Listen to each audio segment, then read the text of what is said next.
So we went for a walk and Mum got some beautiful flowers. There's a lot of natives in there too, I think. The bottle brush. Yeah. What else? There's geraniums. Which one's a geranium? These ones. The pink That's ones? a geranium. Yeah. And I think this one is a rambling rose. That's beautiful. Yeah, it is beautiful. And Mum, of course, got some thistles. Yes, so we can have green bready. smoothie. Woohoo! Good bready thistles. Yeah, and I got this. Isn't Milk this thistles, very good for you. milk thistles? Yeah. And, you know, as long as they don't have Monsanto Roundup on them, they are good. There we go. Got this beautiful, what is it, Mum? I think it's a rambling rose. Rambling rose. I'm not positive, but It's amazing. It's like what you see at weddings, only it's made by nature, not humans.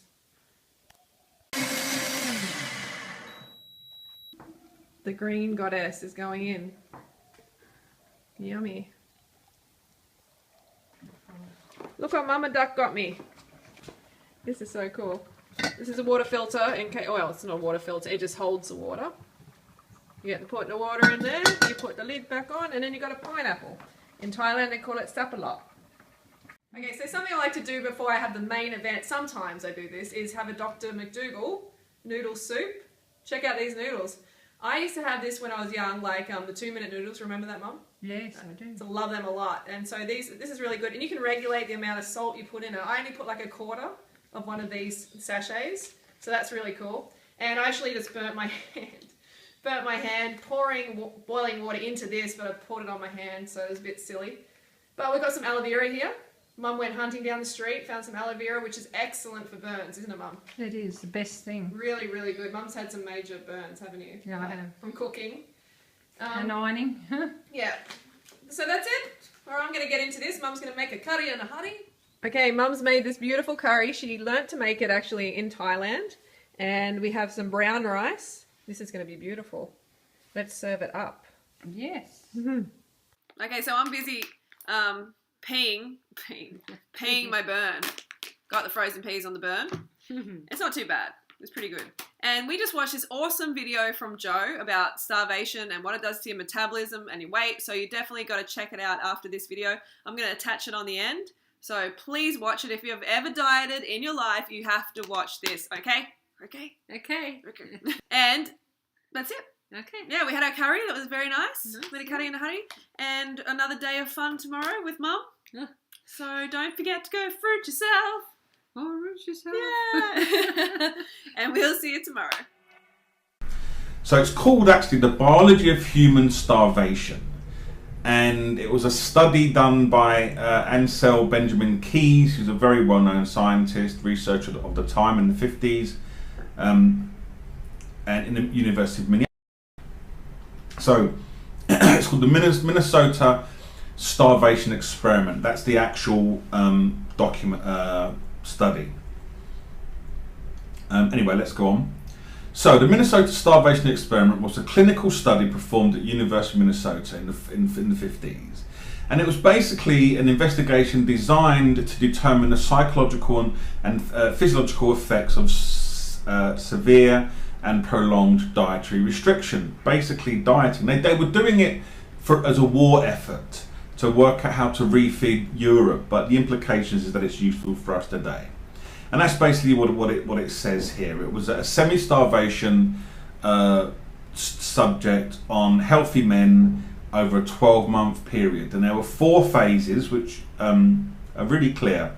The controlled period was basically 3,200 calories, and the semi-starvation period, don't know what does that, semi-starvation period was 24 weeks, and they had 1,500 calories, which is just about where diets head towards, right? In fact, many diets go below that. So they were calling this severe starvation. 1,500 calories. Bear that in mind. Then they had a rehabilitation period, and they were each given different diets. So we're trying to work out what's the best way to refeed. And then the final rehabilitation was an unrestricted food intake, so you could eat whatever you wanted to. And as I said, it was really looking at the dieting for the modern modern day, even though it was designed as a war effort. Because as it says here, our bodies can't tell the difference if they're being starved involuntarily, like the war victims, or voluntarily. It does not have any idea. And as I said, it was very controlled. The men lived in the lab and they did daily exercise, walking about 3 miles. So imagine in your life, how many times have you gone on a daily exercise regime and combined it with a low calorie intake in order to lose weight? If you've done that, then you are part of this experiment, and what you discover here applies to you. So, they chronicled what the men did, and the men lost 10% of their strength, and their physical endurance dropped by half. So that's the first thing that happens, is that you become weak and tired. So that's what you may have experienced on a diet in the past. Their metabolic rates declined by 40%, and their heart volume shrank by 12%. Remember, this is only 3 months. This is a 3-month program. How many diets have you done, and for how long? Pulse is slow, temperatures drop. They complained of feeling cold, tired, hungry. Been there, done that. Having trouble concentrating, impaired judgment and comprehension, dizzy spells, visual disturbances, ringing in the ears, tingling, numbing of the extremities, stomach aches, body aches, headaches, trouble sleeping, hair thinning, and their skin growing dry and thin. Their sexual function and test size were reduced. They lost all interest in sex. They had every physical indication of accelerated aging. 3 months on a 1,500 calorie diet.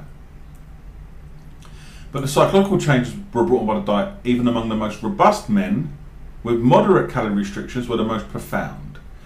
Dr. Keyes called it semi-starvation neurosis. The men became nervous, anxious, apathetic, withdrawn, impatient, self-critical, and distorted body images, even feeling overweight, moody, emotional, and depressed. So they felt fat, and depressed, even though they were under-eating. A few even mutilated themselves. So anyone done self-harming during your dietary processes? They lost ambition and feelings of adequacy. They neglected their appearance, became loners. They lost their sense of humour and love. I've done that one. I've done the loning thing for sure. It's pretty hard for me to lose my sense of humour, though, I've got to say. Instead, they became obsessed with food. Been there, done that. Thinking, talking, reading about it constantly. I still am. Developed weird rituals. Yeah, I guess so. Began hoarding things. Consumed vast amounts of coffee, tea, chewed gum incessantly. Binge eating episodes also became a problem. That was one which was particularly powerful for me. The act of restricting food and the constant hunger made food the most important thing in one's life, said one of the participants. These experiences are similar to those who've spent their lives dieting. Many of the symptoms once thought to be features of anorexia nervosa are actually normal biological responses of undernutrition and restriction. So all of this stuff that we think is mental, that we think is us, that's a personality flaw, is just the basic biological response of undernutrition. All the depression, all the doubt, all the hoarding, all the binging, all the starvation, all the thinking that you're fat when you're skinny, withdrawing, isolation, you name it. You name it. These people who were tested for a benchmark period to see that they were psychologically sound developed all of these symptoms once the calories were reduced. The aftermath. So when the men were allowed to eat as much as they want, they had insatiable appetites and never felt full. Now who's been there? I've seen people mention that in the Raw Till 4 forum and the 80-10-10 forum and all these other places. I'm eating everything and I can't feel full. Even 5 months later, some continue to have dysfunctional eating, though most were finally regaining some normalization of their eating. Now I haven't got the study with me right now, but there's an article that I read recently by a nutritionist that also involved in this study, and it showed that after starvation diets, your hormones that control your hunger and appetite can be out of whack for up to a year later. So you do like a 4-week diet, and for a year you're hungry, and this has happened to me, and you can't feel full no matter how much you eat. They regain their weights, their suppressed metabolism returned, yet none of the men had regained the total form of physical capacity. And while it seemed the men were overeating, I'm eating so much, I'm eating so much, Dr. Key said their bodies needed an inordinate amount of calories for their tissues to be rebuilt. Our experiments have shown that in an adult man, no appreciable rehabilitation can take place on a diet of 2,000 calories a day. The proper level is more like 4,000 calories daily for some months. The character of the rehabilitation diet is important also, but unless calories are abundant, then extra proteins, vitamins and minerals are of little value. So that's pretty interesting, right? They're saying that you want to be doing 4,000 calories after you've been starving yourself. But I think we do this naturally. Like I would yo-yo like starve binge. I didn't even know I was starvation myself. I thought I was doing a raw food diet. I didn't have it in my mind to count the calories. I thought, oh, I'm eating salads and greens now and a few avocados, and then I'd be binge eating on junk. In other words, they weren't really overeating. It was a biological normal effect of hunger and weight loss. The men regained their original weights plus 10%. So I think this is what people refer to when they gain initial weight back on the Raw Till 4 or 80-10-10 diet. The men regained their original weight plus 10%. The regained weight was disproportionately fat, and their lean body mass recovered much more slowly. I don't know what diets they would put back on, but anyway, there you go. With unlimited food and unrestricted eating, their weights plateaued, right, so they reached a maximum. Finally, about 9 months later, most had naturally returned to their initial weight without trying. So everything settled out without any further intervention. I suspect that further intervention, like more dieting, makes that, I'm just thinking this live now, extends that 9 months into the future where it cannot be reached. Unless you actually eat. Unless you actually forget about weight loss and eat, you're always delaying that 9 months.